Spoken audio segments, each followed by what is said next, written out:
지금부터 2부를 시작할 건데요. 사실은 저희가 그 화상으로 교육하기 때문에 또 내용이 쉽지 않은 어려운 내용이어서 그것도 막스가 평생을 걸쳐서 쓴 1, 2, 3권을 우리는 날림으로 오늘까지 해서 이제 교육을 듣다 보니까 궁금한 것도 많고 이해가 안 되는 것도 많이 있을 것 같아요. 그래서 특별히 8주 기간 중에 오늘 특별히 소집 교육 방식으로 대면 교육으로 좀 잡았습니다. 그래서 특히 화면으로 주로 얼굴을 뵙겠지만 오늘 보시지만 정년퇴직하시고 아직도 이 자본 강의를 열정적으로 몇 시간씩 해주시고 계셔서 고마운 마음으로 또 환영의 마음으로 우리 저자의 대화를 시작하기 전에 우리 교수님에게 꽃 한 송이를 정말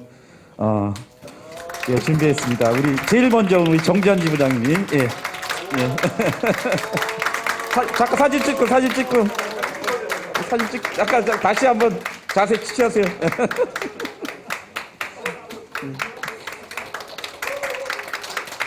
예.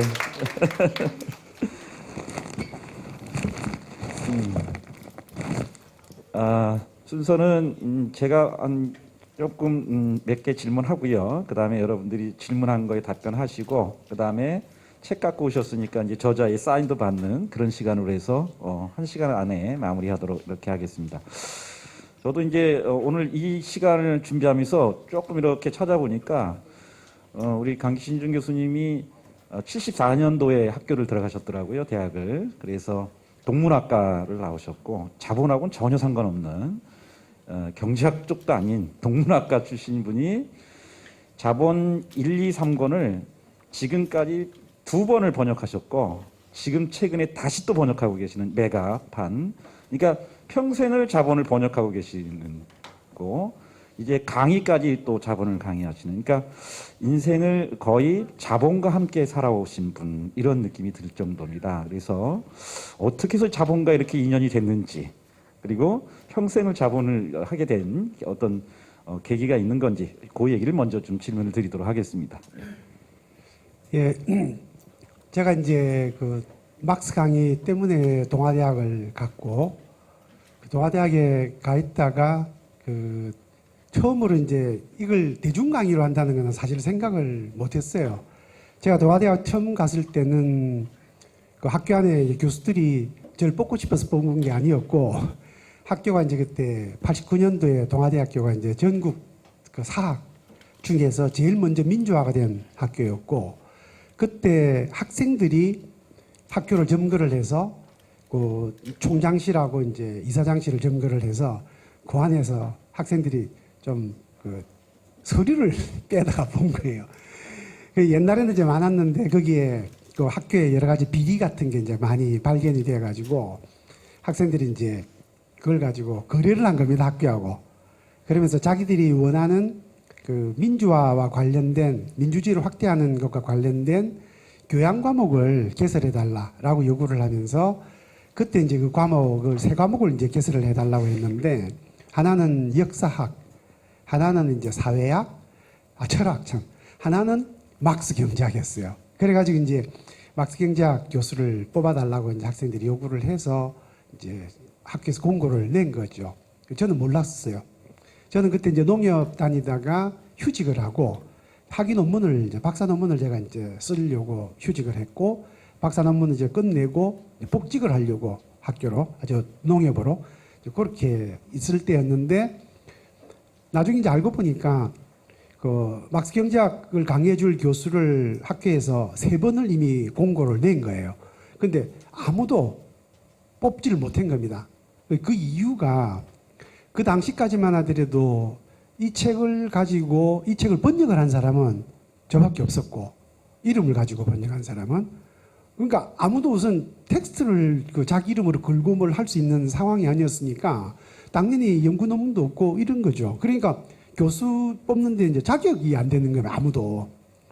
그래서 그걸 이제 우연히 제가 이제 알게 돼가지고, 뭐 이제 사설로 얘기를 하면, 제가 이제 동아대학에 원서를 내게 된 그 주된 첫 소식은 지금 부산시장하고는 박형준이에요.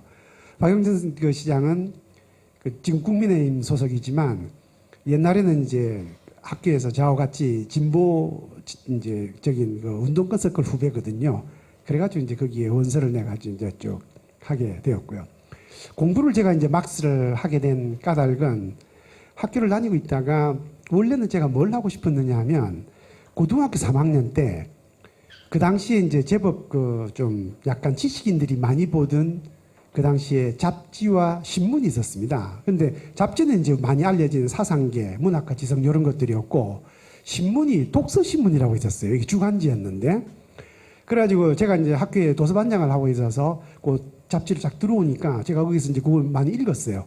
그러다 보니까 거기에 정말 아주 재밌는, 저한테도 재밌는 그때 무엇이 소개됐냐 프랑크푸르트 학파가 소개가 되어가지고 서방의 막스주의가 이제 그 소개가 된 거죠. 그래가지고 뭐 막스는 잘 모르지만 그 당시에는 야 이거 재밌겠다라고 생각을 해서 거기로 유학을 이제 독일로 갈 생각을 해서 준비를 했어요. 마침 독일에 이제 저희 누님이 계셨고 누님이 그 프랑크푸르트에서 독일에 이제 간호사로 이제 가셨다가 거기 눌러앉았는데 남편은 독일 사람이고 그 집이 그 프랑크푸르트 약에서 가까워요. 한 40km 정도 떨어져 있어서 한 1시간만 기차로 타고 가면 이제 프랑크푸르트 대학 갈 수 있는 곳이어서 이제 누님한테 내가 저 유학을 가서 저 너희 집에 좀 개겨도 되겠느냐 이제 얘기하고 학비는 없으니까 그래가지고 준비를 하고 있었는데 그 와중에 그 사건이 이제 하나 발생을 했어요. 우리 그 과거에 있었던 그 시국 사건 가운데 아마 제일 지식인들하고 관련된 비극적인 사건이 동백림 사건입니다. 그래서 그 독일에 유학에 있던 그 이제 그 학생들이 그 북한의 공작원의 도움을 받아서 이제 동베를린으로 넘어가서 북한을 방문을 한 거죠. 그리고 갔다 와서 그냥 그걸로 끝났는데 그게 이제 그 들통이 난 거예요. 그래가지고 이걸 가지고 간첩단 사건을 이제 중앙정보부에서 조작을 하게 되었는데 거기에 중심 인물이 된 사람이 서울대 철학과의 가장 그 유망한 그 학생이었던 임석진이라는 이제 교수님이셨어요. 그래가지고 그분이 그 이제 그 사건에 연루가 되는 바람에 원래는 서울대학의 박종원 교수라고 서울대학 철학과에서 제일 이제 말하자면은 힘이 있는 그 사람은 얼마 정도 힘이 있는 쓰냐면요. 박정희가 평생 스승으로 모셨고 박정희가 유일하게 청와대로 들어오실 때 아무것도 제시하지 말고 바로 자기한테 오도록 자기가 무슨 일을 하고 있든 상관이 없으니까 청와대 집무실에 바로 직통으로 교수님이 오실 일이 있으면 바로 오시라고 허가한 사람입니다. 평생 스승으로 모셨고 그분이 국민교육헌장이라는 걸 만들었고 그랬었어요. 그 박종홍 선생이 자기가 제일 이제 애제자로 이 사람을 키워서 독일로 유학을 보냈고 유학을 마치고 돌아오면 자기 자리를 물려줘서 서울대 철학과의 교수가 되기로 돼 있었던 사람이에요. 이 사람이 이제 동백림 사건에 연루가 되는 바람에 인생이 다 망가졌고 그 당시에 이제 안기부장이 그 녀석 누구지? 죽은 친구 이름이 김영욱이에요. 요새 이름이 깜빡가. 그 김영욱이라는 무지막지한 놈이었는데 뭐 가진 고초를 다 겪어가지고 이제 거기서 그 어쨌든 살아남았어요. 그런데 살아남는 과정에서 이제 여러 가지 조건이 붙어서 대학교 수직도 못하게 되었고 이제 글도 일체 안 쓰고 아무것도 안 하는 조건으로 이제 살려는 줬는데 그분이 박정희가 이제 그 궁정동에서 87년에 죽자 이 사람이 그 안기부로부터 그 독일을 처음으로 갔다 올 수 있는 이제 허가를 받았는데 그때 이 사람한테 약간 자유가 주어지게 되자 이 사람이 자기가 죽기 전에 자기가 공부했던 것을 제자들에게 전달을 하고 싶어가지고 대학을 이 명지대 철학과에 있었는데요. 철학과도 아니고 교양학부 교수였어요. 그러니까 제자도 하나도 없고 뭐 그 뛰어난 학자가 그 아무것도 못한 거예요. 그래서 이 사람이 이제 제자를 키울 욕심으로 학교 바깥에다가 강독회를 만들었는데 제가 거기에 들어갔던 겁니다. 저는 그때 이제 원래 그 독서신문에서 봤던 사회철학을 전공을 하려고 저도 프랑크푸르트 대학에 철학을 전공한 이제 유학생이 되겠다고 목표로 공부를 하고 있을 때였는데 그때 이제 거기 강독회에 들어갔다가 그 해결책을 쭉 읽기 시작했는데 그 해결책 가운데에 제가 제일 끌려 들어간 책은 법철학이라는 책이었어요. 근데 법철학은 거의 경제학 책입니다. 나중에 막스가 쓴 자본하고 아주 직접적으로 관련이 돼 있고. 그래서 제가 이제 취향이 그쪽이란 것도 알게 되었고, 그 책을 빌미로 해가지고 자본이라는 책을 구해보기 위해서 막 백방으로 애를 쓰다가 이제 가진 노력 끝에 어떻게 묘하게 구해가지고 그걸 읽기 시작하면서 자본 쪽으로 이제 점점점 공부는 그렇게 하게 된 거죠. 그리고 나서 이제 자본을 그 공부를 했기 때문에 당연히 이제 대학을 가는 거는 아예 생각도 안 했었고, 저는 정말 교수 된다는 생각은 눈꼽만치 단 적이 없거든요. 그런데 석사까지는 받고 농협조사부에 이제 취직을 해서 주로 농민운동하고 관련을 쭉 맺고 이렇게 살고 있었는데, 우연히 이제 그 앞에 제 오랜 친구, 지금은 세상을 떠나버렸는데 그 김태경이라는 친구가 출판사를 저희 회사 바로 앞에 그 서대문 로타리에 사무실을 차려서 저보고 놀러 오라 그래가지고 자주 이제 둘이서 왔다 갔다 하다가 그 친구가 이제 원고를 하나 어디서 만든 거예요. 자본 1권의 원고를.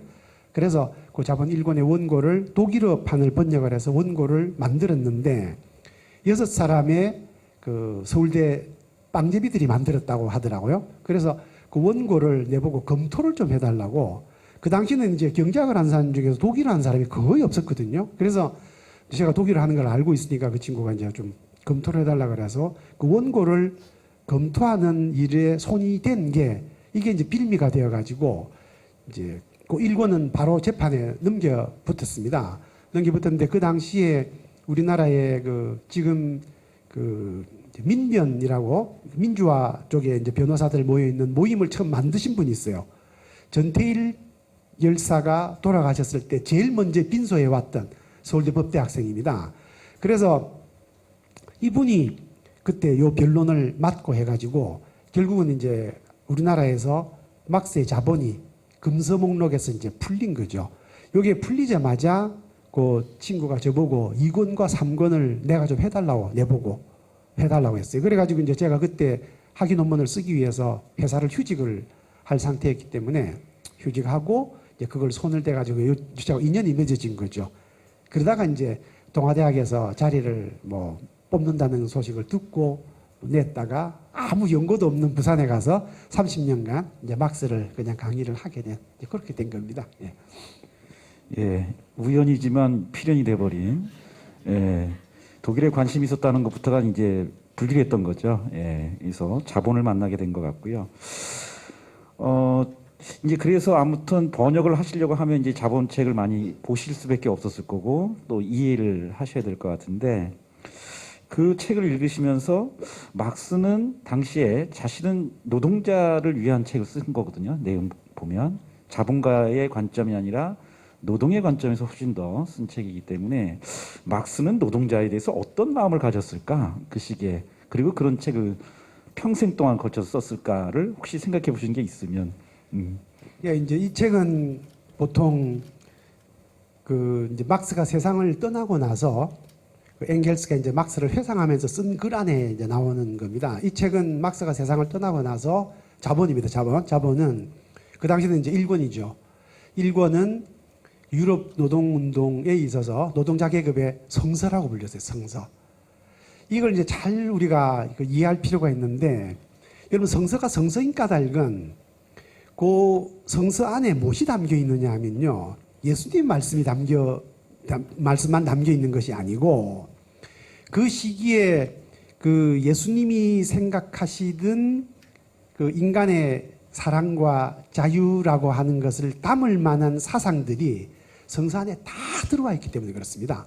성서가 성서인 까닭은 그게 단순하게 아주 단일한 형태의 심플한 기독교 사상을 전파하는 책이 아니라 그게 그 시기에 인간들이 갈구하던 보편적인 사랑이나 이해나 이제 억압으로부터 벗어나려고 하는 희구를 가진 생각을 가진 사상을 그 안에 다 녹여놨기 때문에 우리가 지금 억압을 당하는 사람이 내가 남녀 차별 때문에 또는 외국인 내국인 때문에 또는 학력이 부족해서 이런 여러 가지 차별로 내가 억압을 받고 있으면 그 억압의 이유가 무엇이든 상관이 없이 성서를 보면 거기에 해당하는 답이 거기 있다는 겁니다.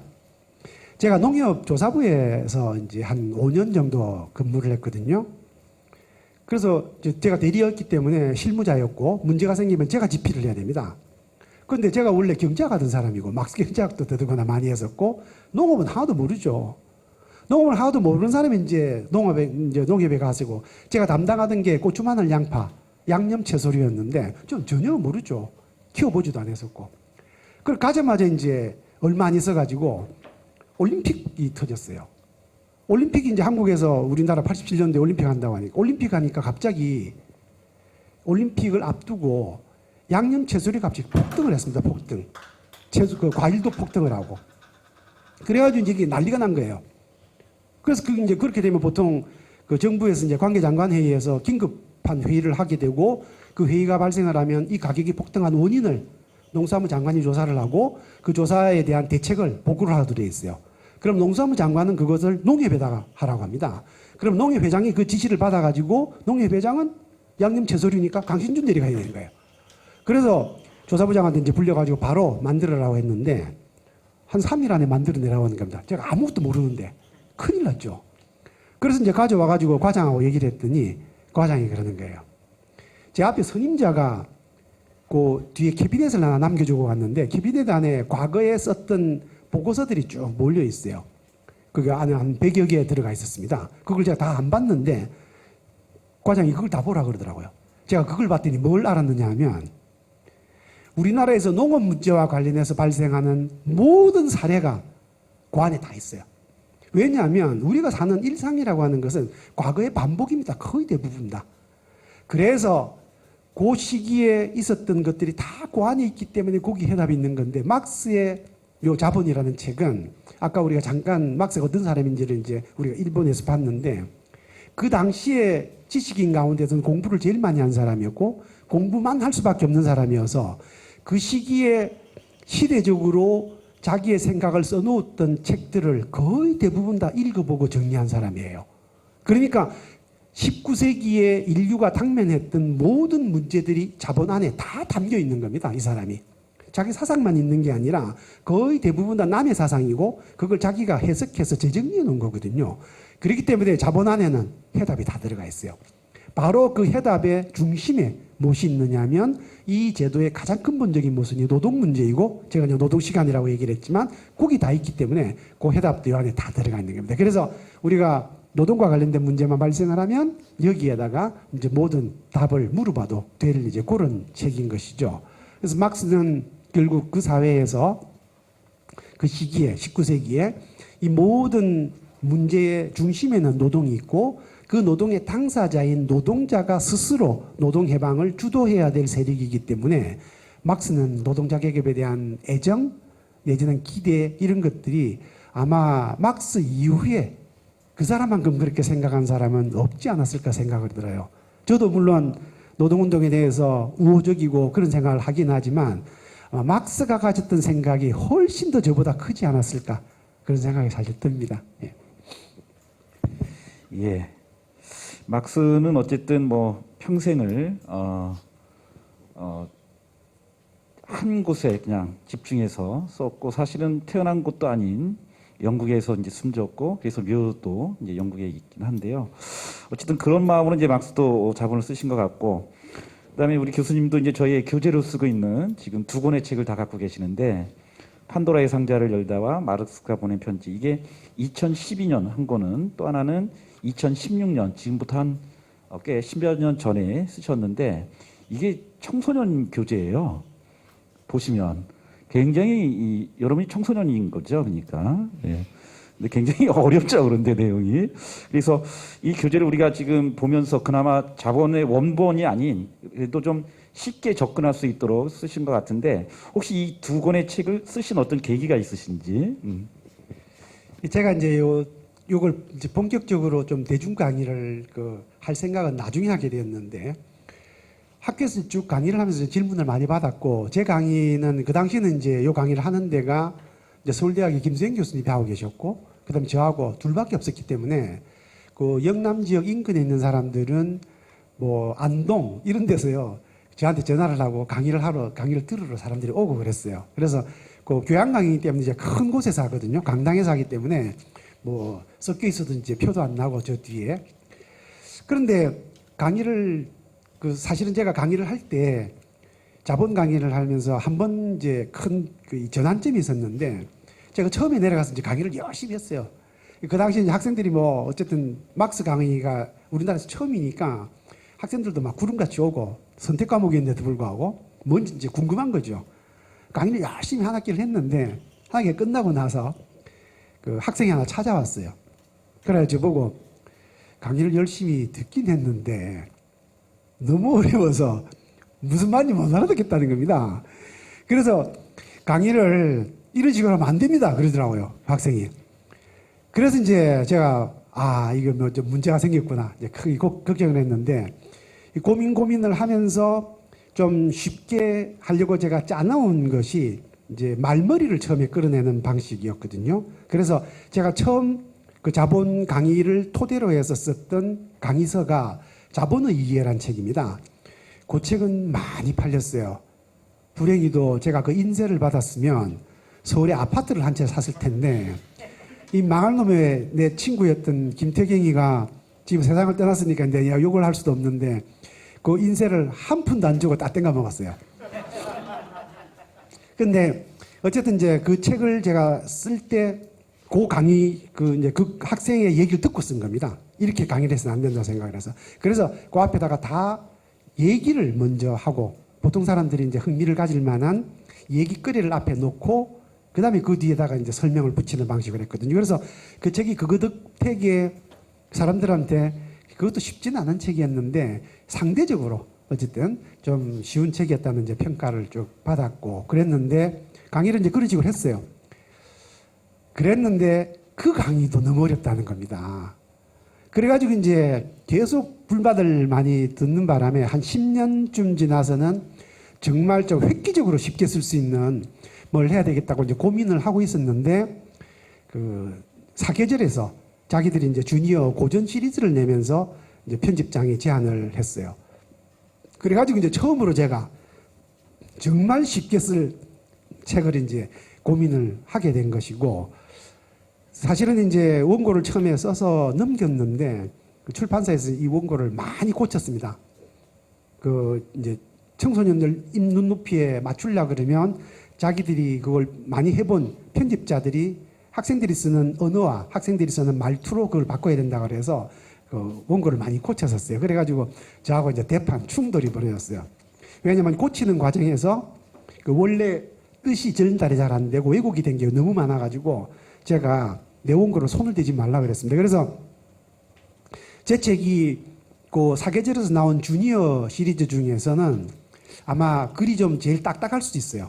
그 원고를 제가 못 고치게 했거든요. 그래서 그거는 거의 제 원고 그대로 이제 책이 만들어졌는데 어쨌든 그렇게 해서 좀 이제 쉽게 읽힌다고 이제 했고 처음에 만들 때부터 청소년용이 아니고 그 편집장 얘기는 일반 독자들이 볼 수 있도록 그걸 많이 강조를 했어요. 그래가지고 제가 이 책을 처음에 내고 나니까 제가 그때 부산지방노동위원회 이제 공익위원을 한 제가 한 15년 정도 일을 했는데 가니까 그 노동부 저 직원이 와가지고 여자분이 오셔가지고 자기가 이 책을 저 말만 많이 듣던 걸 봤는데 자기가 읽으니까 너무 눈높이 딱 맞다고 그러면서 그러시더라고요. 그래서 이게 겉으로는 주니어 책이지만 그 경제학이나 막스를 잘 모르시는 분들이 일반인들이 그냥 쉽게 사실은 이 다가갈 수 있는 이제 그런 노력을 하면서 써진 책입니다. 예. 예, 그 지금까지는 이제 주로 학생들한테 이제 막 자본을 강의를 하셨고 또 노동운동과 동행하시면서 어쨌든 또 대중 강연을 노동자들에게도 많이 하기도 했는데 자본을 가지고 이렇게 대중 강연 방식으로 노동자들이 쭉 교육하는 건 아마 흔치는 않았을 것 같아요. 저희도 이 자본 공부를 작년 처음 시작을 했으니까 그런데 자본이 내용이 사실은 어렵잖아요. 굉장히 어려운데 노동자 활동하고 있는 간부들이 이 자본을 공부를 해야 되는 이유가 있을까 혹시 있다면 어떤 걸까요? 그렇죠. 아까 얘기한 것처럼 이제 이게 노동운동의 성서이기 때문에 노동운동이 당면하고 있는 문제는 거의 다 여기에 해답이 있다고 보면 되는 것이고요. 그 해답이 있다는 증거가 세계에서 제일 그 노동운동의 모범을 보이고 있는 독일 노동운동이 나중에 우리 강의 안에서 보게 될 겁니다. 독일 노동운동이 현재 하고 있는 그 교섭 정책을 우리가 가만히 들여다보면 이걸 막스를 아는 사람이 들여다보게 되면 이 사람들이 막스가 일러준 그 교훈에 따라서 실천하고 있다는 것을 금방 알 수가 있어요. 그리고 그 교훈에 따라서 실천을 하면 노동자 계급의 상태가 그리고 노동운동의 상태가 어떻게 되는지를 독일 노동운동이 그대로 보여주고 있습니다. 그래서 모든 그 문제에는 정답이 있거든요. 아까 부동산 문제도 제가 얘기했지만 정답이 있어요, 정답이. 근데 그 정답을 몰라서 실천을 못하는 경우도 있지만 알아도 실천 안 하는 경우가 많습니다. 이제 지금 현재 우리나라의 부동산 문제는 아는 사람은 많지만 그 해답을 실천할 수 없어서 못하는 겁니다. 정부도 그렇고 학자들도 그렇고. 그런데 막스 문제는 정답이 어디 있는지 몰라서 실천을 못하는 거예요. 이 책이 읽기 어렵고 이 책을 읽고 이해하는 이해 능력이 굉장히 포괄적이었기 때문에 더더구나 그게 굉장히 전술적인 내용들이 많아서 그걸 응용할 필요가 좀 있는 것인데 그게 우리 노동운동 지금 현재 이제 이 주도 세력 안에서 이게 충분히 소화가 안 되어 있어요. 그러다 보니까 이제 지금 제가 보기에는 이 책이 우리 노동운동을 구출할 유일한 동아줄이다. 이런 생각이 이제 제가 자꾸만 사실은 들고 있는 거죠. 사실 방 위원장 앉아서 얘기할 때도 이제 그런 얘기들을 많이 하게 되었고, 그게 이제 서로 공감대가 형성이 되어서 보건노조가 당면하고 있는 문제들을 해결하기 위한 단서로 이 강의가 아주 필요하다. 이런 생각을 하게 된 겁니다. 예, 그래서 우리 보건노조가 이 자본과 어떻게 만날 건가? 그건 이제 산별노조 운동으로 만나게 될 거거든요. 그래서 오늘까지는 자본을 공부했고 다음 달부터는 이제 산별노조와 자본의 관계 그리고 산별노조 운동을 우리가 어떻게 하면 좋을지의 얘기가 다음 주부터는 쭉 지속돼서 수련회까지 이렇게 마치게 되어 있습니다. 자, 이제는 우리 질문했던 것 답변을 조금 주시죠. 그렇죠. 질문지.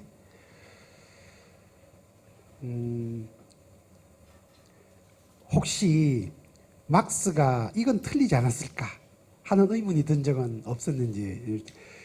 막스도 사람이잖아요. 그러니까 젊은 나이에 공부를 시작을 해서 이제 죽을 때까지 쭉 일관된 공부를 해왔는데 사실은 막스가 써놓은 글들 중에서 지금 우리가 보면 적절하지 않은 글들이 많이 있습니다. 우리가 보기에 우리가 이제 막스주의 사상이라고 하면은 굉장히 진보적이고 미래지향적인 것으로만 이해하지만 사실은 그렇지 않은 내용도 많이 들어가 있어요. 그런데 그게 과거에 이제 소련이라는 정권이 있을 동안에는 막스의 그런 부분의 글들은 일체 발행을 못하고 돼 있었습니다. 못하게 돼 있었고, 물론 이제 서방에서 할 수도 있었지만, 서방학자들은 그것이 아닌 다른 이유 때문에 막스의 그런 약점이 있는 글들은 출판을 안 했어요. 그랬는데 이제 제가 하고 있는 거 메가라는 책, 그거는 막스가 원고를 써놓은 걸 하나도 남김없이 이제 출판을 할 거거든요. 그래서 그 원고 안에 보면 막스가 좀 우리가 지금 보면 진보적이지 않다라고 여겨질 수 있는 부분도 많이 들어가 있고, 세계사적으로 봐서 특히 이제 막스가 가지고 있는 취약한 부분은 식민지 문제. 막스도 식민지 얘기를 할 때는 서방이 문명이나 또는 그 인식에 있어서 우월하기 때문에 이제 서방의 식민지가 되었고, 그 서방의 식민지는 서방이 가지고 있는 근대적인 생각에 의해서만 이제 자신의 처지를 극복할 수 있다라는 그런 이제 내용들이 많이 들어가 있어요. 그러니까 제국주의자죠. 어떻게 보면 그런 맥락에서 보면. 근데 물론 이제 그 맥락을 자세히 보면 그렇게만 돼 있는 건 아니니까 뭐 막스는 이제 제국주의에 반대하는 이론을 결국 만들어내긴 하지만 어쨌든 이제 적절하지 않은 것도 많이 들어 있습니다. 막스도. 그리고 인간적으로도 약점도 많고, 아까 제가 이제 노동자들을 굉장히 중요하게 생각한 사람이라고는 했지만 그건 자기가 이상적으로 생각하는 노동자의 경우에 해당이 되는 것이고, 사실은 실체인 진짜 리얼 노동자, 진짜 노동자들은 많이 싫어했어요. 싫어하고 이제 경멸하기도 하고, 특히 이제 그 노동자들을 지도했던 현장 노동자 출신의 노동운동가들, 뭐 제일 대표적인 사람은 이제 바쿠닌 같은 사람, 그다음에 푸르동 같은 사람, 그다음에 독일의 라사알 같은 사람, 이런 사람들이 이제 현장 노동자 출신으로 노동운동을 지도하던 사람이었는데 뭐 아주 험악한 욕도 많이 하고 비난을 많이 했어요. 그 이유는 지금 우리 노동도 마찬가지인데요. 제가 금속하고 이제 관련을 맺고 있어서 금속 친구들하고 이렇게 앉아서 얘기를 해보면 금속 노동자들은 현장에서 쓰는 일상어 가운데에 절반 정도가 쌍욕이거든요. 절반 정도가. 뭐 사람을 부르는 데에 이 사람이라고 부른다든가 뭐 이름을 정상적으로 부르다든가 하는 게 아니라 거의 욕으로 불러요. 그래서 제가 그런 걸 가끔 마주치면 뭐라 하죠. 그건 지금 현재의 노동자 상태에서 나온 것이고 우리가 바라는 노동자는 그런 노동자가 아니죠. 우리가 바라는 노동자는 지금 우리 사회에서 가장 귀족적으로 사는 사람들이 하는 점잖은 말과 아름다운 표현 이런 것들을 일상적으로 몸에 체득한 노동자가 그게 미래의 노동자죠. 그래서 막스는 사실 노동자에 대해서도 이제 그런 이상적인 상을 가지고 실제 현실하고는 이제 많은 괴리가 있었어요. 개인적으로 약점도 많아서 사생활도 놓고 뭐 이제 여러 가지 그런 안 좋은 것도 많습니다. 막스도 인간적으로는 문제가 많은 인간이에요. 그런데 이제 그 남겨놓은 글들이 이제 보편적인 글들을 많이 남겨서 우리에게 도움이 되는 것이지 사람 그 자체로는 우리가 오늘 보면 아마 비호감일 가능성이 매우 큰 인간이죠. 그 막스의 진면목과 관련해서 자서전을 좀 그런 식으로 써놓은 대표적인 자서전이 그 영국의 막스 경제학자 지금 살아있는 그 사람으로 그 프랜시스 윈이라는 사람이 있습니다. 그 사람이 써놓은 전기가 재밌어요. 이걸 보면 그 막스가 얼마나 낭비벽이 심하고 그다음 인간적으로 불완전했는지 이제 그런 것들을 거기 많이 써놨습니다. 그다음에 이제 독일 금속 노조가 조선업 구조조정을 고민을 할 때 풍력 산업을 제한할 수 있는 힘. 이게 독일 금속 노조는요. 지금 힘이 많이 줄어서 조합원 숫자가 220만 명입니다. 한 달에 조합비가 약 10만 원 정도씩 내요. 그러니까 한 달에 약 2,200억 정도의 재원을 가지고 있는 노조입니다. 노조 본부 사무실은 프랑크푸르트 중앙역 앞에 있고 상당히 높은 20층이 높은 큰 건물로 나중에 우리 한번 보여드릴게요. 내가 그림을 큰 건물 하나를 이제 자체 건물로 가지고 있는데 그 안에 한 150명 정도 되는 박사급 이제 그 직원들로만 직원입니다. 전부 연구원도 아니고 그냥 직원들로만 운영이 되고 있는 세계에서 제일 강력한 노조입니다. 이 독일 금속 노조의 힘은 이제 그 막강한 조직력 거기에서 오는 것이고 이 막강한 조직력은 독일 사회에서 독일 사회를 이끌고 있는 제일 주력 산업이거든요. 금속 산업이. 사실은 금속 노조는 금속 산업만 포괄하고 있는 것이 아니라 금속 산업의 조직 대상은 완성품 안에 금속이 단 한 조각이로 들어가 있으면 볼트나 너트가 하나만 들어가 있어도 금속 노조에 가입을 시키는 걸로 되어 있어요.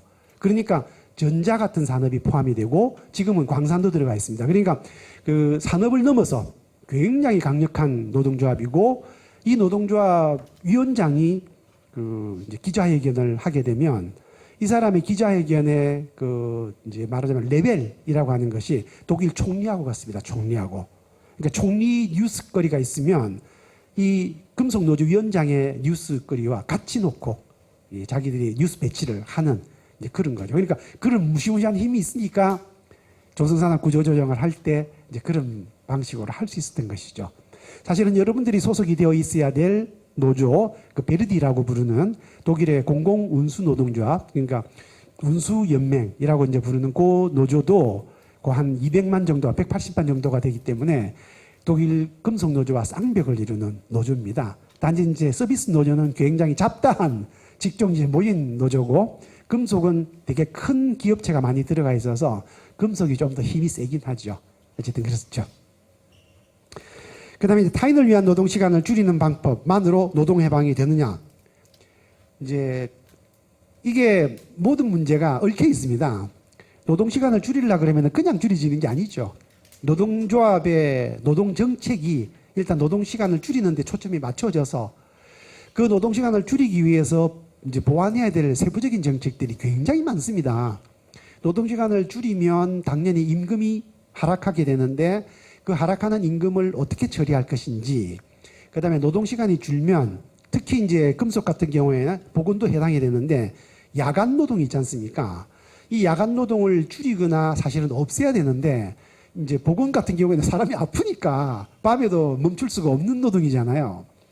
그래서 이 노동을 어떻게 처리할 것인가는 당연히 매우 미묘한 문제일 수 있는데 그거를 이제 노동자들이 필요로 하는 우리가 노동시간 단축, 노동해방과 연계시키는 개념으로 이걸 이제 만들어내야 되는 것이기 때문에 정책이나 세부적인 사항들은 사실은 굉장히 많은 이제 부수적인 문제들이 따라요. 그렇지만 어쨌든 결론을 얘기하면 노동시간을 줄이면 노동해방이 됩니다. 그러니까 전 세계에서 노동시간이 짧은 순서대로 나라를 쭉 이렇게 연간 노동시간을 배열을 해보면 전부 우리가 가서 살고 싶은 나라들이에요. 위쪽에 있는 적은 나라들은. 그러니까 노동시간이 얼마나 중요한지 알 수가 있는 거죠. 독일이 한 1340시간 정도 되는데요. 미국은 1780시간 정도 되거든요. 일본도 한 1800시간 됩니다. 우리가 2000시간 가까이 되고. 그러니까 노동시간만 보면 우리가 어떤 나라를 지향하게 되는지 금방 알 수 있게 되는 겁니다.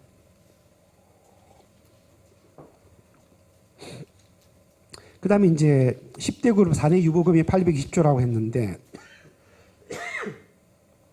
그러면 소비보다 이제 생산이 더 늘어나는 게 아니냐? 뭐 그렇죠. 그 고용을 늘리는 데 이게 도움이 되죠. 그러니까 생산을 늘리는 것만 가지고 그러니까 이 생산을 늘린다고 하는 것이 결국은 이제 투자를 늘린다는 것인데 노동 시간을 줄이는 게 핵심이거든요. 노동자들의 평균 노동 시간. 그래서 나중에 이제 여기에 좀 더 들어가면 세부적으로는 요 생산을 줄인다고 하는 막스 정책의 지표는 매출액이나 투자액이나 이게 주는 게 아닙니다. 노동시간이 준다고 하는 이 지표는 어디에서 나오느냐 하면 노동소득 분배율이라는 데서 나와요. 그러니까 아무리 기업이 투자를 더 늘리고 고용이 는다 하더라도 그것으로 노동시간이 느는 게 아니고 그것으로 막스가 말하던 생산이 느는 게 아니고 막스가 말하던 생산은 바로 노동시간이기 때문에 노동시간은 그런 것이 느는데도 불구하고 노동시간은 줄이는 정책이 가능하기 때문에 이게 막스의 정책과 정면으로 충돌하는 것은 아닙니다. 여기 이제 조금 더 약간 한 걸음 더 들어가서 이제 설명을 해야 될 문제이긴 하죠. 그 다음에 이제 막스는 사회주의 운동이고 막스는 사회주의 운동이 아니다. 이 두 개 중에 어떻게 되느냐. 이거 나중에 하게 될 거예요. 그러니까 막스는 그 현실에 존재했던 사회주의, 그러니까 소련을 비롯해서 이제 동유럽의 사회주의, 지금 북한도 뭐 해당이 되고 이런 것이지만 그 사회주의하고는 막스하고는 상관이 없어요. 그럼에도 불구하고 막스가 했던 그 자본주의 이유 운동이 이들 나라에서 이상으로 생각하는 나라인 건 또 틀림없습니다. 그래서 이상과 현실 사이에서 막스의 운동은 사회주의 운동이지만 현실에서 우리가 보는 사회주의 운동은 아니다. 이제 그건 그렇게 얘기가 돼야 되겠죠. 그 내용에 대해서는 나중에 이제 강의 시간 안에서 나중에 이제 설명을 하게 될 겁니다. 다음 시간에 하게 될 거예요. 그 다음에 이제 이전 강의에서 얘기했던 인클로저가 발생하게 된 배경. 이건 어떤 거냐면요. 요건 이제 꼭 있습니다. 그 수치인 자본주의에 있는데 원래 중세 봉건사회 때 그 봉건 영주들은 전체 땅 가운데에 한 3분의 1 정도를 영주 직영지로 가지고 있었고 나머지 3분의 2를 농민들이 이제 자기들끼리 나눠 가지고 이제 분작을 하는 이제 구조였어요. 그러면 요 영주가 가지고 있던 3분의 1의 땅을 누가 농사를 지어줬느냐 하면 농민들이 농사를 지어줬거든요. 그러면 농민들이 농사를 지어서 거기서 올라오는 주 수입이 뭐냐면 대개 곡물이었습니다. 곡물. 그래서 곡물을 팔아서 영주가 수입을 얻는 거죠. 그러니까 곡물 가격에 영주 수입이 왔다 갔다 하는데 이게 곡물 가격이 이제 중요했었는데 이게 이제 영국이 원래는 고립된 섬나라였죠. 고립된 섬나라였는데 산업혁명이 되기 시작하면 산업혁명이 되기 전이네. 영국의 이 고립된 섬나라였다가 이 영국이 유럽 대륙하고 교역이 점점점 빈번해지면서 유럽 쪽에서 곡물이 많이 들어오기 시작하고 특히 지리상의 발견을 통해 가지고 아메리카 대륙하고 인도 쪽 이쪽에서 값싼 곡물이 많이 들어오게 됩니다. 영국으로 곡물이 많이 들어와서 곡물 가격이 이제 하락하게 되거든요. 곡물 가격이 하락해서 영주들이 수익이 이제 줄어들게 되는데 그때 영국이 주로 외국에 수출하던 물건이 뭐였느냐 하면 모직물이었어요. 그래서 오늘날도 지금도 이제 그게 전통이 남아가지고 지금은 없어졌지만 옛날에는 그 우리나라의 모직물 선전할 때 영국 정통 신사복지 이렇게 설명을 했어요. 그러니까 전 세계에서 모직물이 영국이 제일 좋았던 겁니다. 영국의 모직 기술은 이제 원래는 그 네덜란드 쪽에 있던 플랑드르 지방의 모직업자들을 영국이 이제 초기에 산업혁명 초기에 대거 영국으로 좋은 조건으로 스카우트를 해와 가지고 영국에서 이제 그걸 했기 때문에 그래 됐어요. 그래서 영국이 모직물을 수출을 했는데 이 모직물을 수출하는 장소가 아메리카 대륙과 인도였는데 양쪽 다 인구가 어마어마하게 많고 수요가 굉장히 많았던 것이죠. 그러다 보니까 양모에 대한 수요가 엄청나게 늘고 곡물은 반대로 수입이 많이 돼가지고 떨어지는데 양모라고 하는 것은 양의 털을 1년에 한 번밖에 안 깎지 않습니까? 겨울이 지나고 나서. 그러니 양모의 공급량은 제한이 되어 있는데 수요가 폭발적으로 늘어나서 양모 가격이 폭등을 한 거예요. 그것 때문에 영주들이 곡물을 재배하던 장소에 곡물을 재배하지 않고 양을 키우는 것이 더 수익이 높게 된 겁니다. 그런데 곡물을 재배할 때는 농민이 필요하지만 양을 재배하는 데는 양치기 하나만 있으면 돼요. 그 사냥개 몇 마리 하고. 그러니까 농민들을 쫓아내. 이제 종해군동이 원래 그렇게 이제 시작이 된 겁니다. 영주의 수입 때문에. 케인즈 때 신식민주의라고 부르는 약탈 구조가 있었는데 그로 인한 경제 위기는 없었는가요? 케인즈 때는 이제 그 중심 국가였던 선진국과 후진국 사이의 교역이 어떤 구조로 되어 있었느냐 하면 선진국과 후진국이 교역하는 데에 그 물건을 이제 사고 팔고 하면은 결제를 해야 되잖아요. 그 화폐 체계가 그 당시에는 케인즈 체제는 시작이 될 때 어떻게 시작이 됐느냐 하면 전후에 1944년에 맺어진 브레튼 우드 협정이라는 것에 의해서 전후에 화폐 질서가 전 세계에 통일이 돼 있었어요. 그래서 전부 달러로 결제를 하게 돼 있습니다. 지금은 아닙니다. 그때는 달러로 결제를 하게 돼 있어요. 이 달러 결제 제도가 1972년도에 깨집니다. 깨져가지고 그때부터 전 세계의 결제 화폐가 지금 정해진 게 없어서 물론 우리가 상습적으로 달러로 하긴 하고 있지만 달러는 전혀 지금 결제 화폐가 아니에요. 보증받은 화폐가 아닙니다. 부도가 날 수도 있어요. 그래서 이제 가상화폐가 나오고 이제 이래 된 것인데 이게 이제 원래 이제 그런 구조로 되어 있었는데 그때 각 나라와 나라 사이에 화폐가 이제 왔다 갔다 하는 것이죠. 이 화폐가 마음대로 드나들락하지 못하도록 각 나라가 독자적으로 화폐를 규제할 수 있는 장벽을 가지도록 케인즈 체제가 만듭니다. 그게 고정환율제라고 하는 거예요. 그래서 옛날에는 지금은 이제 우리나라에 그 잔재가 조금 남아 있긴 한데 옛날에는요 우리나라에서 외국으로 돈을 못 보냈습니다. 그냥 외국으로 교민들한테 돈을 보내려 그러면 허가를 받아야 돼요. 은행에 가가지고 내가 돈을 왜 보내지 꼼꼼한 허가를 받아가지고 아주 엄격한 외환관리법의 규제를 받아가지고 보냈습니다. 지금은 우리가 옛날보다 소액 이제 외화계 같은 경우는 쉽게 보내거든요. 그게 규제가 풀려서 그런 거예요. 그래서 이 시기에는 바로 그런 방식의 각 나라의 경제 주권이 확립이 되어 있는 상태에서 중심 국가가 주변 국가를 이제 수탈하는 이제 그 구조가 있는데 그게 이제 신식민지 제도죠. 근데 이제 그 시기에는 케인즈 시기에는 그 국가 간의 환율 장벽 때문에 그 이제 착취를 하긴 했지만 그 착취 구조가 일정하게 규율이 잡힌 것이었어요. 그래서 이것이 이제 과도하게 진행되는 것은 그 국제 금융 질서 안에서 규제가 좀 될 수 있어서 이 시기에 신식민지주의는 이제 주로 소련에서 많이 역성전을 통해 가지고 이제 주장을 하던 이제 그런 구조라고 이제 보면 되겠습니다. 지금은 이제 그런 논리들이 대부분 다 틀렸다는 것은 이제 입증이 다 된 것이죠. 유일한 해법은 이제 사회화다라고 했는데 잘못하면 공산주의가 될 수 있지 않을까라고 생각을 하죠. 근데 이때 이제 그 공산주의는 아마 소련을 생각하셨을 텐데 그거하고는 다릅니다. 이제 뭘로 우리가 알 수 있느냐 하면 막스는 단 한 번도 국유화라는 말을 쓴 적이 없어요. 막스는 국가라는 기제를 그 막스가 살던 시기에 국가는 부르주아 국가였고 그 국가가 이제 겉으로 보면 어쨌든 민주적으로 이제 되긴 하지만 요거는 정치제도고 이제 경제적으로는 막스는 그 국가와 기속된 정치제도와는 무관하게 경제 자체가 별도의 민주적인 체제로 되어 있어야 된다고 봤거든요. 그래서 경제 구성원들이 작동시키는 민주주의는 이제 경제 구성원들이 모인 모든 곳, 제일 대표적인 이제 공장이나 사무실일 텐데 그 공장이나 사무실에서 그것을 공동으로 관리하는 겁니다. 공동으로. 그래서 그게 막스가 말하는 사회화라는 개념이고 이 소련은 소련도 원래는 막스가 말했던 그 개념으로 운영을 하려고 그랬어요.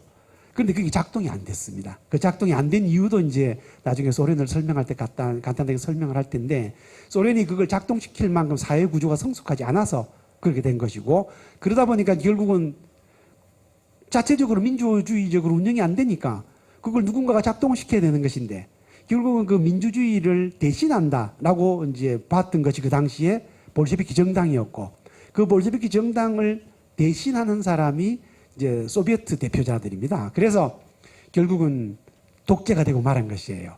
그래서 그 아마 이분이 생각하시는 요 공산주의는 이제 그 경제 민주주의가 아니라 그 소련 공산당이 주도하는 국가사회주의였는데, 국가사회주의는 나중에 이제 학자들이 그건 사회주의가 아니다라고 해서 국가자본주의라고 이름을 이제 바꿨는데, 어쨌든 그 체제니까 요거는 막스가 생각하던 해법하고는 다른 것이다. 이제 그렇게 보시면 되겠습니다.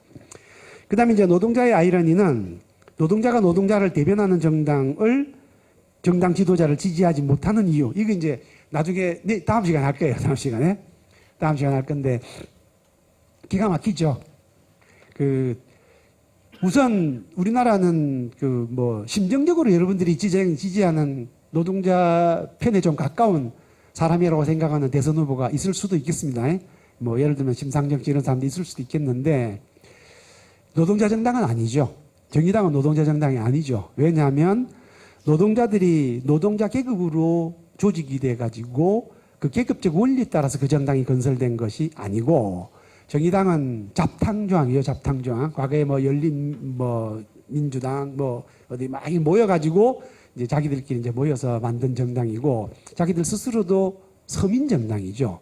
그래서 거기서 노동계급의 이해를 정의당이 이제 당의 중요한 목표로 제기하거나 하고 있지는 않기 때문에 노동자 대표가 지금은 없는 셈이죠. 그런데 이제 사실은 우리가 노동자 대표를 대선 후보로 낸 적이 있었죠.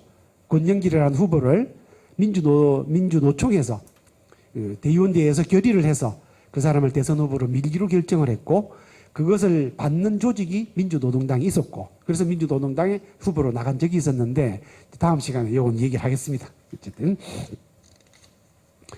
자본주의에서는 주기적으로 크고 작은 공황이 발발하지만 나름대로 해결책을 찾아왔으니까 자본주의는 영속적으로 유지되는 건 아니냐. 근데 아닙니다. 지금 자본주의는 깡통이 됐거든요. 2008년 공황 이후에 자본주의는 더 이상 대안을 내지 못하고 있어요. 지금 대안이 없습니다. 대안이 없는 대표적인 이유가 바로 그 가상화폐 사건이고, 그거는 화폐를 믿을 수 없는 지금 체제라는 겁니다. 자본주의가. 그런데 화폐는 자본주의가 처음 등장할 때 우리가 일본에서 본 것처럼 화폐는 자본주의가 처음 작동하기 위한 필수적인 첫걸음, 조건이에요. 그 화폐를 못 믿으면 이 제도 자체가 신뢰도를 잃은 겁니다. 그래서 화폐를 안정시키지 못하고 있는, 여러분 현재 자본주의는 어디에도 기축통화라고 하는 게 지금 존재하지 않거든요. 그게 1972년에 깨졌고, 깨진 이후에 복원이 안 된 채로 지금 가고 있습니다. 그래서 기축통화가 없다 보니까 각 나라 사이에 무역을 하고 나서 결제할 화폐가 정해져 있지 않으니까 이 화폐를 지금 마음대로 결제를 하는 거예요. 유럽은 유로로 결제를 하고 있고, 일본은 엔화로 결제를 하고, 우리나라도 사실은 일부는 지금 원화로 결제를 하죠. 중국이나 동남아시아 우리가 결제를 할 때는 부분적으로는 원화로 결제를 하거든요. 이거 결제화폐가 없는 겁니다. 그러니까 국제 무역 질서가 이처럼 엉망진창이 되어 있는 것은 자본주의가 이미 원래의 안정된 제도에서 완전히 벗어나 있다는 것을 말하는 것이고, 이제 문제는 이게 지금 제도로서 기능을 작동하지 못하니까 그러면 다른 제도로 가야 되지 않느냐라고 이제 볼 수가 있는데, 다른 제도라고 하는 것은 새로 합의가 돼야 되는 거거든요. 그런데 새로 합의될 수 있는 대안 체제로서의 제도가 지금은 없는 상태입니다. 그러니까 물론 이제 제안은 하죠. 막스 이런 식으로. 그런데 막스는 지금 이론만으로는 제안하는 것이지 이게 제도로서 지금 제안하는 게 아니거든요. 그러니까 대안이 없는 상태니까 그냥 자본주의가 지금 완전히 흐물흐물해가지고 제대로 작동을 하지 않지만 그냥 이 상태로 가는 거예요. 계속해서. 가다 보면 이런 혼란 상태에서 이제 수습이 조금씩 되기 시작할 텐데, 그 수습이 어떤 방향으로 될 것인지는 사실은 지금으로는 아무도 모르는 거죠. 그게 새로운 또 은하더 자본주의가 될 것인지, 아니면 결국 자본주의의 약점을 조금이라도 고친 막스의 이론에 가까운 자본주의가 될 것인지 아니면 아주 과격하게 이 자본주의를 버리고 막스가 얘기했던 새로운 제도가 될지 그건 아무도 알 수가 없는 겁니다. 어쨌든 지금은 우리 모두가 자본주의의 안정적인 제도가 끝나고 나서 이제 자본주의 혼란기에 접어들었고 이 혼란기는 상당한 형태의 어느 제도도 안정되지 못하는 과도기적인 이제 상태죠. 그래서 우리는 지금 과도기적인 경제제도에서 살고 있다. 그렇게 이해하시면 될 것 같습니다. 옛날 문건에 나오는 말 중에 노조, 적색노조 이런 게 있던데 지금으로 보면 한국노총, 민주노총 정도로 이해를 하면 되는 것인지 궁금합니다. 추가로 산별노조는 예전 기준으로 볼 때 노조인지 적색노조인지 이제 궁금하고 특히 처음 아에로가 만들어 이 뒤에 또 있네요. 질 때 같이 했던 노조는 적색노조로 봐야 할지 궁금합니다. 마르크스의 가르침을 따르려고 하는 노조는 적색노조. 이 적색노조라는 말은 저도 이거 잘 모르겠네요. 정확하게는. 추정하기에는 아마 소련하고 관련된 뭐 것으로 보는 것인지도 모르겠어요. 그런데 이제 노동운동의 제일 역사적인 그 모토가 뭐냐 하면요. 노동운동의 가장 역사적인 모토는 일하면서 살거나 싸우다가 죽는다는 겁니다. 노동자들은 자본주의에서 노동운동을 하게 된 동기가 일을 하면 먹고 살기 위해서 일을 하는 것인데 일을 해서 먹고 살 수가 없었던 거예요. 타인을 위한 노동시간을 너무 많이 뺏어가서 노동자들이 살 수가 없었던 겁니다. 그걸 살인임금이라고 그러고 우리는 그 실상을 전태일 열사가 남겨놓은 청계천 노동자들의 일기장안에서 이제 볼 수가 있는 거죠. 그래서 일을 해도 먹고 살 수가 없으니까 사람들이 그럴 바에는 차라리 죽는 게 나은 거죠. 그러니까 일을 해서 먹고 사는 것이 안 되면 차라리 살기 위해서 싸우다가 죽는 것이 맞겠다. 그게 노동자들의 모토가 됐는데 이 모토는 1830년 노동자들의 봉기 때 프랑스의 리옹 노동자들이 내걸었던 모토였어요. 이 모토는 그 당시에 리옹 노동자들이 체포가 되어서 법정에서 진술을 할 때 이 사람들이 처음으로 뭐라고 표현을 했느냐면 판사가 물어본 거예요. 재판장에 가면 제일 먼저 이제 당사자 확인 있잖아요. 이름 강신준, 직업 이렇게 묻거든요. 직업 할 때 이 사람들이 뭐라고 대답을 했느냐 하면 프롤레타리아 이렇게 얘기를 했어요. 그게 무슨 직업이야? 라고 물어본 거예요. 그랬더니 일을 하는데도 먹고 살 수 없어서 먹고 살 수 없을 바에는 내가 일해서 살기 위해서 싸우다가 차라리 죽겠다는 것을 선택한 사람들이다. 그렇게 얘기를 한 거예요. 이게 노동자 계급의 가장 고전적인 그것이 되었습니다. 그런데 이 모토가 왜 붉은색하고 관련이 있었느냐면 요 1830년에 싸우다가 죽겠다라고 했던 이 노동자들이 가지고 나왔던 깃발이 붉은 깃발이었어요. 이 깃발은 어디서 온 것이냐면 중세 말기에 이제 각 나라별로 전쟁이 많이 벌어집니다. 전투가 많이 벌어졌어요. 전투가 벌어지면 이제 보통 옛날의 전투는 어떤 거냐면 둘이서 마주 쫙 보고 한번 붙어요. 붙다가 이제 힘이 딸리는 놈이 점점점 이제 힘이 위축이 되니까 숫자가 줄어들죠. 쪼그라들면 이제 자기들이 살아남기 위해서 뭉치거든요. 그러면 그 놈을 포위를 해요. 포위를 한 다음에 이제 포위가 완전히 됐습니다. 그러면은 안에 있는 사람들이 이제 갇힌 거죠. 그러면은 이제 마지막에 뭐가 남았느냐? 다 죽일 것인지 아니면은 살릴 것인지 그걸 결정을 해야 되죠. 그래서 포위를 한 사람이 이미 승자의 지위에 오른 사람이 그 패자의 지위에 있는 사람에게 마지막 통고를 보내는 겁니다. 너희들은 포위되었다. 이제 죽었다. 그러니까 너희들은 죽을래 살래 결정하라. 이렇게 얘기를 합니다. 그러면은 그 진지에서 이제 그걸 대표하는 그 이제 사자가 나옵니다. 그 사자가 그 당시 깃발이 두 가지였던 거예요. 백기를 들면 살려주는 조건으로 포로가 되는 겁니다. 그런데 그 안에 갇힌 사람들이 적기를 올리면 끝까지 싸우다가 죽겠다는 거예요. 파보하지 않겠다는 겁니다. 그러니까 적기는 바로 그런 의미를 가지고 있었어요. 그 적기를 노동자들이 들고 나온 겁니다. 그래서 노동운동이 적색운동이 된 까닭은 이 노동운동의 깃발 속에 노동자들이 이 체제에서 살 수 없기 때문에 이 체제를 바꾸지 못하면 싸우다가 죽겠다라고 하는 의지를 거기에 담고 있는 겁니다. 그래서 우리가 지금 오늘날 생각하는 그 노조운동은 아마 여러분들이 생각하는 노조운동은 굉장히 온건한 것일 텐데 노동운동의 초기에 노동운동은 목숨을 걸고 싸워야 되는 운동이었고 실제로 많은 사람들이 목숨을 잃었던 운동입니다. 그걸 잘 기억을 하실 것이 이제 매우 중요하고요. 아이로라는 것은 어떻게 해서 만들어지느냐 하면 노동운동이 내걸었던 목표가 막스가 가르친 거거든요. 노동시간 단축입니다. 이게 노동운동의 가장 고전적이고 중요한 이 모토였어요. 요 노동시간 단축을 위해서 노동자들은 계속 싸워왔는데 그 싸움이 한 번도 제대로 이겨보지 못합니다. 그렇지만 노동시간이 줄긴 줄어요. 왜 그러냐면 자본가들이 자기들 필요해서 노동시간을 줄입니다. 그래서 노동자들의 요구를 받아서가 아니라 자본가들의 필요에 의해서 노동시간이 줄긴 주는데 자본가들이 결국은 어느 정도 줄이고 나서는 더 이상 안 줄이려고 그러죠. 이제 대충 해결이 났으니까 자기들이. 그러자 이제 노동운동이 자기들 힘으로 이 노동시간을 줄이기 위해서 이제 투쟁에 나서게 되는데 그게 8시간 노동일 투쟁이었습니다. 그 8시간 노동일 투쟁을 미국에서 처음에 시작을 했다가 노동자들이 이제 그 진압을 당하고 주모자들이 이제 8명이나 사형을 당하고 이제 이런 일이 이제 벌어졌어요. 그게 1889년에 제가 첫 시간에 아마 얘기를 했던 것 같은데 그 이인터내셔널이라는 곳에서 막스를 따르는 사람들이 노동운동의 제일 중요한 목표는 노동시간 단축이다. 그래서 전 세계 노동자들은 노동시간 단축을 위해서 노동해방의 깃발을 들자라고 이제 제안을 한 거죠. 그게 우리가 말하는 이제 메이데이의 효시가 이제 된 거예요. 그런데도 안 됩니다. 뭐 형식적으로는 뭐 10시간까지 줄여주기도 하고 이제 막 그랬는데 이게 잘 안 돼요.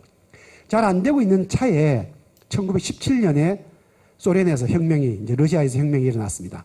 러시아에서 혁명이 일어난 혁명에 성공한 볼셰비키 정당, 즉 러시아 사회민주당은 정권을 쥐자마자 제일 먼저 시행하는 것이 8시간 노동제였어요. 모든 작업장에서 노동자들은 8시간만 일을 하고 8시간에 일손을 멈춘다라고 하는 지령입니다. 노동지령. 그걸 내렸고 바로 그 다음 해에 독일에서 또 혁명이 일어났어요. 독일에서 혁명이 일어나자 노동자 정부가 형성이 되었습니다. 지구상에서 최초의 민주적인 노동자 정부 바이마르 공화국이 만들어졌어요. 바이마르 공화국의 초대 대통령이었던 피복, 이제 그 피역공 출신 프리드리 에버트 휘하의 독일 3인당은 바이마르 공화국을 만들자마자 제일 먼저 뭘 하게 되느냐면 8시간 노동일을 독일 전체에 선포를 합니다. 혁명에 의해서 두 나라의 노동자 정부가 만들어졌는데 이 두 노동자 정부가 모두 8시간 노동일, 메이데이의 모토가 되었던 그것을 정책으로 시행을 한 거예요. 그러니 혁명이 일어나지 않은 나머지 자본주의 국가들에서 자본가들 사이에 난리가 난 겁니다. 8시간 노동일을 빨리 시행하지 않으면 소련과 독일처럼 이 나라들에 있는 노동자들도 혁명을 일으킬 것이라는 게 눈에 빤히 보이는 것이죠. 그래서 긴급하게 이 자본주의 종주국들이 모여서 만드는 기구가 아이로입니다. 아이로가 그렇게 해서 만들어진 거예요. 그래서 아이로는 8시간 노동일을 채택을 하긴 하지만 자기들은 하고 싶지 않죠. 그래서 아이로는 결의안이 아니라 권고안으로 8시간 노동일을 권고안으로 채택을 하면서 그 소위 그 이제 독일과 소련 나중에 여기 이제 코민테른으로 이제 개편이 됐는데 제3인터내셔널로 거기하고 이제 대치되는 조직으로 이제 만들어져서 아이로는 자본주의를 지키기 위해서 만들어진 이제 노동 조직이다. 이제 그렇게 볼 수가 있겠죠. 적생도조도 아닙니다. 그래서 그다음에 영국이 인도의 면직 산업을 붕괴시켰다는데 이거 어떻게 하느냐면요. 우리나라 똑같습니다. 여러분 우리나라 사람들이 옛날에 우리나라에서 밀을 많이 먹었던 거 여러분들 아세요? 우리나라에서 밀을 많이 재배했습니다. 밀은 쌀보다 척박한 곳에서 그러니까 물이 좀 적은 곳 밭에서도 재배가 되는 작물이고 우리나라 사람들은 곡물을 먹는 사람들이기 때문에 당연히 쌀이 부족하면 밀이 보리가 이제 밭에서 재배되는 것이니까 이게 일종의 이제 쌀을 대체해주는 곡물이었어요. 우리나라에 밀이 지금 재배가 됩니까? 거의 재배가 안 됐어요. 싹 없어졌습니다. 우리나라에. 이거 누가 없애진 줄 아세요? 우리나라의 밀 재배가 왜 없어진 줄 압니까? PL 480호라고 해서 미국에서 밀가루를, 사실 밀가루도 아니고 그 당시에는 옥수수를 갖다 줘서 밀을 다 없애버린 거예요. 그리고 밀로 빵을 만들어 가지고 아동 급식을 하게 됩니다. 무료 급식을. 애들이 어릴 때부터 빵을 먹는 습관을 들였어요. 그래서 곡물 소비량이 줄기 시작하고 밀 소비량이 늘기 시작하고 요 늘어나는 밀 소비량을 국내 생산량으로는 도저히 감당할 수 없으니까 미국에서 박정희 때 밀을 수입을 하게 되었고 미국 수입된 이 밀은 국내 밀에 비해서 훨씬 싼 밀값이죠. 그래서 밀은 그때부터 싼 곡물이 되었고 이 싼 곡물을 국내에서 재배해서는 살아남을 수가 없는 거예요. 그래서 싹 없어진 겁니다. 전부. 인도가 세계에서 가장 큰 면직 산업을 가지고 있었고 가장 큰 면직 공장을 가지고 있었고 가장 큰 면화 생산국이었는데 이걸 어떻게 하느냐 하면 들어가 가지고 우리나라도 꼭 이제 비슷한 제도를 쓰게 되는데 이 면직 산업 그 공장들이 전부 자가에서 만드는 조그마한 그 수공업들이에요. 이 사람들은 아주 값싼 노동, 인도니까 뭐 어마어마하게 값싼 노동이죠. 인도에는 불가촉 천민이 있고 이 불가촉 천민은 뭐 그야말로 마음대로 부려도 되는 싸구려 노동이거든요. 이게 자원이 무지무지하게 있기 때문에 이걸 데려다가 이제 쓰는 겁니다. 어린애도 데려다 쓰고. 그러니까 무지무지하게 값싼 면직물을 만들어내고 이런 거였는데 영국이 들어가서 뭘 하느냐 하면 영국이 인도를 식민지로 만들기 전에 인도를 로마가 가지고 있던 방식. 로마는 어떻게 했느냐면요. 자기가 정복한 지역을 두 개로 나눴습니다. 하나는 속주라고 해서 자기가 직접 통치를 합니다. 총독이 가가지고.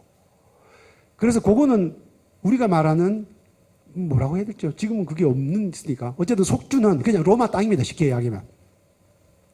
그런데 속주가 아니고 원래 지배체계가 잘 갖춰져 있었고 그 나라가 그 지배체계가 잘 돌아가는 나라였는데 로마가 그걸 정복을 한 겁니다. 그러면 지배체계가 잘 돌아가던 나라에서는 이 나라를 다른 나라가 점령을 하게 되면 그 안에 정통 지배 세력들이 계속해서 독립운동을 하게 된다고요. 이게. 그래서 로마가 그걸 피하기 위해서 그 지배 세력을 그대로 둡니다. 자기 꼭두각시로. 이걸 동맹국가라고 해요. 동맹국가. 이 동맹국가는 로마가 직접 통치를 하질 않고 동맹국가는 원래 독립된 자치국가처럼 완벽하게 그렇게 작동이 되는데 요 지배 계급에 그러니까 대개 왕이죠. 이 왕이 자기가 거둬들인 세금 가운데에 일부를 로마의 동맹국가세로 이 세금을 납부를 하게 되어 있습니다. 세금 납부. 그래서 인도도 무굴 제국을 정복을 한 다음에 그 제국을 없애질 않고 그 왕이 그대로 통치를 하게 하고 영국이 인도로부터 식민지세를 거두게 돼요. 이 식민지세는 원래는 면화를 생산하던 사람은 면화나 면직물을 생산하던 사람은 공동체 안에서 자급체제이기 때문에 화폐가 제대로 발달이 안 돼 있었거든요. 인도는. 그러니까 왕에게 또는 뭐 집에 관청이 내는데 내는 세금이 현물로 낼 수 있었습니다. 현물로. 자기 생산하는 것 중에. 그 현물은 자기가 생산한 노동의 결과물이니까 그 중에서 일부만 주고 일부 가지고 살 수 있었던 거예요. 이걸 화폐로 바꿔버린 겁니다. 화폐로. 화폐로 바꾸게 되면 우리나라도 꼭 그렇게 된 거예요. 우리나라도 원래 우리나라 농민들은 자기가 가지고 있는 모든 땅, 민전이라고 부르는 이 땅은 국왕이 준 것이고 따라서 국왕에 세금을 내게 돼 있는데 그 세금은 그 당시에 쌀을 줬거든요. 그러니까 내가 생산한 물건 가운데 주는 거니까 항상 내가 먹을 만큼은 가지고 있었어요. 큰 문제 없었던 겁니다. 그런데 일본이 들어와가지고 일본 놈들이 들어와가지고 쌀을 받지 않고 돈으로 내라고 한 겁니다. 인도도 마찬가지로 돈으로 내라고 한 거예요. 그러면 이 사람이 자기가 옛날에 현물로 시장에 바치던 것을 바로 세금으로 내는 게 아니라 시장에 팔아서 세금으로 내야 됩니다. 그럼 어떤 문제가 생기느냐 하면 어마어마한 양의 면직물이 시장에 나오게 되는 거예요. 물건을 팔기 위해서. 그러면 면직물 가격이 어떻게 되겠습니까? 폭락을 하죠. 폭락을. 우리나라도 쌀값이 폭락을 한 거예요. 쌀값이 폭락을 하니까 농민들이 자기가 옛날에 쌀 2가마니만 세금으로 내면 되었는데 그 2가마니를 팔아가지고 거기에 해당하는 돈을 지불하려고 보니까 2가마니가 아니라 5가마니를 팔아야만 세금을 낼 수 있게 된 겁니다. 그 현금으로는. 그래가지고 우리나라 농민들이 다 파산을 하게 된 거예요. 인도도 전부 그렇게 파산을 시킵니다. 그런데 그 파산된 곡물이 그 나온 곡물이 어디로 갔느냐? 일본으로 다 갔어요.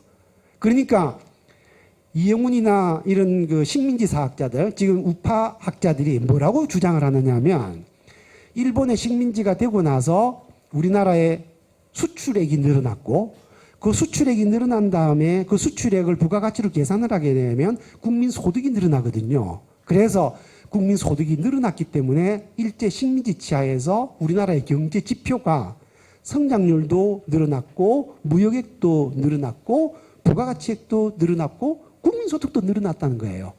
그게 농민들이 수탈당한 그 곡물이 옛날에는 수출이 되질 않고 자가 소비가 되던 것이 그게 수출액으로 잡히고 무역액으로 잡히고 무역으로 잡힌 게 그 바깥으로 수출한 게 흑자잖아요. 흑자. 흑자액으로 잡히면서 국내에 부가가치가 증가한 것처럼 이렇게 잡혔던 겁니다. 화폐액으로 환산하면. 이 우파 학자들의 논리도 이제 바로 그 안에 사실은 숨겨져 있는 것입니다. 예. 예, 뭐 질문이 굉장히 많았네요. 예. 그동안 밀렸던 사주치가 그냥 나온 것 같아요. 혹시 또 그래도 또 뭐 질문지로 질문하셨는데 혹시 마저 또 질문을 못한 게 있으면 한 분 정도 뭐 구두로 질문을 받고요. 없으면 마치려고 하는데요. 거기다 질문하신 거죠? 예, 그리고 질문 기회는 또 다음에 또 있어요. 예, 수련회가 있기 때문에 그때 마저 하시고 어쨌든 장시간 동안 또 이렇게 이 책이 나오게 됐던 과정부터 시작해서 막스에 대한 얘기도 좀 하고 또 여러분의 궁금증도 많이 해소는 안 됐지만 어쨌든 또 고민거리가 되지 않을까 싶고요. 그래서 어쨌든 이 책을 교재니까 강의 내용하고 비슷합니다. 교재 내용이. 그래서 꼭 읽으시기를 바라고 이렇게 해서 저자와의 대화 시간은 마치고 원하시는 분들은 사인을 받는 시간 그러면서 약간의 사진을 찍는 시간을 갖도록 하겠습니다. 자, 지금